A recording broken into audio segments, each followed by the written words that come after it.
Hello friends, welcome to civil concept Tamil. இன்றைக்கி நம்ம என்ன பார்க்க போகிறோம் அப்படின்னா, பட்டாவோடு சேர்த்து அதோட புலப்பட வரைபடத்தையும் வந்து டவுன்லோட் பண்ணிக்கலாம்னு சொல்லியிருக்காங்க. அதை பற்றி தான் இந்த பதிவில் வந்து பார்க்க போகிறோம்.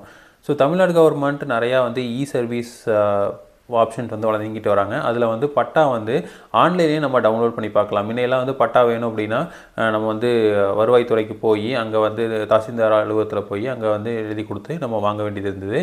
அதே மாதிரி இது எல்லாமே வந்து இன்கம் சர்டிஃபிகேட்லாம் விலங்கு சான்றிதழ்லாம் அப்படி தான் வாங்கிட்டு இருந்தோம். இப்போ வந்து எல்லாத்தையுமே வந்து ஆன்லைன் பண்ணிட்டோம் அப்படின்னு டிஎன் சர்வீஸ் அப்படிங்கிற ஒரு வெப்சைட் இருக்குது. அந்த வெப்சைட்டில் வந்து நம்ம பட்டாவெல்லாம் வந்து டவுன்லோட் பண்ணிகிட்டு இருந்தோம். ஸோ இதில் பட்டா டவுன்லோட் பண்ணுறதுல வந்து ஒரு புதிய ஆப்ஷன் வந்து கொடுத்துருக்காங்க. அதாவது நம்ம வந்து இப்போ ஒரு டவுன்லோட் பண்ணுறோம் அப்படின்னா ஒரு மொபைல் நம்பர் கொடுத்து அதில் ஓடிபி வாங்கிட்டு தான் நம்ம டவுன்லோட் பண்ண முடியும். அந்த ஓடிபி 8 முறை மட்டும்தான் வந்து அதை ஒரு நாளைக்கு அதை யூஸ் பண்ண முடியும். ஸோ அது வந்து நிறைய பேர்த்துக்கு சிரமமாக இருக்குது அப்படின்னு சொல்லிட்டு இருந்தாங்க. ஸோ இப்போ நமக்கு வந்து ஒரு வேளை வந்து நமக்கு தெரியல, அதாவது இப்போ பட்டா நம்பர் தெரியல, இல்லை வந்து அதோட புலப்பட விவரங்கள் தெரியல அப்படின்னா பேர் வாரியாக வந்து சர்ச் பண்ணுவோம். ஸோ அந்த பேர் வழியாக சர்ச் பண்ணுறப்போ ஒரு கிராமம் எடுத்துக்கிட்டிங்க அப்படின்னா அந்த கிராமத்தில் நிறையா பேர் வந்து அந்த பேரில் இருப்பாங்க. ஃபஸ்ட்டு 3 லெட்டர் மட்டும் தான் கொடுப்போம்.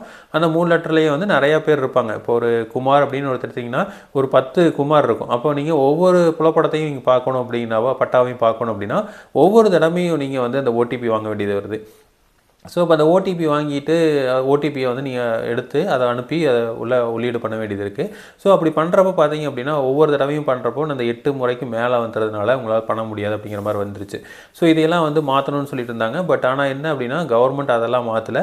அதுக்கு பதிலாக என்ன சொல்லிட்டாங்க அப்படின்னா நீங்கள் வந்து இப்போது எஃப்எம்பி டவுன்லோட் பண்ணுறனாலும் ஓடிபி கொடுக்கணும், அதே மாதிரி பட்டா டவுன்லோட் பண்ணுறதுக்கும் ஓடிபி கொடுக்கணும். ஸோ இப்போ இது எல்லாத்தையும் வந்து ஒருங்கிணைத்து வந்து பண்ணிட்டோம் அப்படின்னா நம்ம எது வேணாலும் பண்ணிக்கலாம் அப்படிங்கிற மாதிரி பண்ணுறதுனால என்ன பண்ணிட்டாங்க அப்படின்னா பட்டா அதுக்கு கீழே வந்து எஃப்எம்பி, ஸோ இந்த ரெண்டும் வர மாதிரி வந்து பண்ணிட்டாங்க. ஸோ இதனால் வந்து என்ன பெனிஃபிட் அப்படின்னா நம்ம வந்து ஒரு எந்த எஃப்எம்பிக்கு என்ன பட்டா அப்படிங்கிறத தெளிவாக வந்து பார்த்துக்கலாம். ஸோ ஒரு சப்டிவிஷன் இருக்குது அப்படின்னா அந்த சப்டிவிஷனுக்கு என்ன பட்டா யார் பேரில் இருக்குது அப்படிங்கிறத தெளிவாக பார்த்துக்கலாம். முன்ன என்ன பண்ணுவாங்க, பட்டா தனியாக டவுன்லோட் பண்ணணும், எஃப்எம்பி தனியாக டவுன்லோட் பண்ணணும், அதில் இருக்கிற அளவுகள் வந்து பார்க்கணும், இந்த மாதிரி நிறையா சிக்கல்கள் இருந்தது. இப்போ அது என்ன பண்ணிட்டாங்க அப்படின்னா ரெண்டையும் மெர்ஜ் பண்ணிட்டாங்க. அப்படிங்கிறதுனால நம்ம வந்து ஈஸியாக ஒரு எஃப்எம்பி பார்த்தாவே அதோட உரிமையாளர் யார் அப்படிங்கிறத நம்ம வந்து ஈஸியாக தெரிகிற மாதிரி இருக்கும். ஸோ அதை வந்து ஒரு பண்ணியிருக்காங்க. ஸோ அது வந்து ஒரு ரொம்ப சிறப்பான ஒன்றா தான் இருக்குது.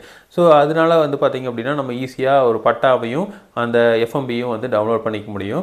ஸோ அதே மாதிரி இந்த நிறையா சர்வீஸை வந்து சர்வீஸ் பண்ணுறேன் அப்படின்னு சொல்லியிருக்காங்க. அதாவது இந்த பட்டாவோட ஹிஸ்ட்ரி தெரிகிற மாதிரி வந்து பண்ணுறேன்னு சொல்லியிருக்காங்க. ஸோ இது வந்து ஒரு பெரிய அட்வான்டேஜ். இப்போ இதை பற்றி நம்ம பழைய வீடியோ கூட ஒன்று போட்டிருந்தோம் நம்ம சேனல்லே. ஸோ இப்போது பட்டாவோட ஹிஸ்ட்ரி யாரெல்லாம் பேரில் மாறி இருக்குது, எப்படி விலங்கு சான்றிதழில் ஒவ்வொருத்தரோட பேரும் மாறி மாறி வந்தது இருக்கோ அதே மாதிரி பட்டாவோட ஹிஸ்ட்ரியை வந்து கொண்டு வந்தாங்க அப்படின்னாலும் ரொம்ப ஹெல்ப்ஃபுல்லாக இருக்கும். ஸோ இதெல்லாம் வந்து தமிழ்நாடு கவர்மெண்ட் அந்த ஒரு சில இம்ப்ளிமெண்டேஷன் வந்து பண்ணிகிட்ருக்காங்க. ஸோ அது எல்லாமே வந்து யூஸ்ஃபுல்லாக தான் இருக்குது. ஸோ இதே மாதிரி இன்ஃபர்மேஷன் உங்களுக்கு தொடர்ந்து வேணும் அப்படின்னு எங்கள் சேனலை சப்ஸ்கிரைப் பண்ணுங்கள். தேங்க்யூ.